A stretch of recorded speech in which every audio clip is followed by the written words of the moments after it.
Friends, எல்லாருக்கும் தமிழ் புத்தாண்டு நல்வாழ்த்துக்கள். இன்னைக்கு என்ன சமையல் பார்க்கலாமாங்க?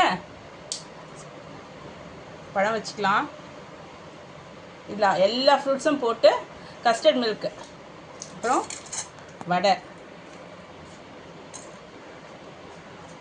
உருளைக்கிழங்கு பட்டாணி போட்டு தொக்கு, கல்யாண உருளைக்கிழங்கு இது,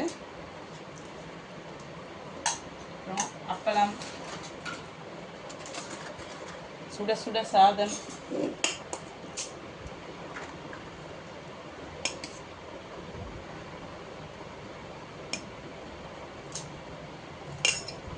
சூடான சாதத்தில் கொஞ்சம் போல் நெய் போட்டுக்கலாம்.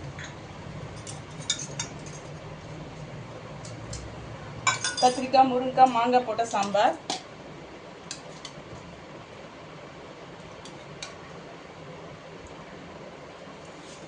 அப்புறம் கொஞ்சம் போல் தயிர், அப்புறம் முக்கியமான டிஷ்ஷை மறந்துட்டேங்க, மாங்காய் பச்சடி. இன்றைக்கி ஸ்பெஷலே இது தான். எல்லார் வீட்லேயும் இதை செய்வாங்க கண்டிப்பாக. ஓகே, பாய்.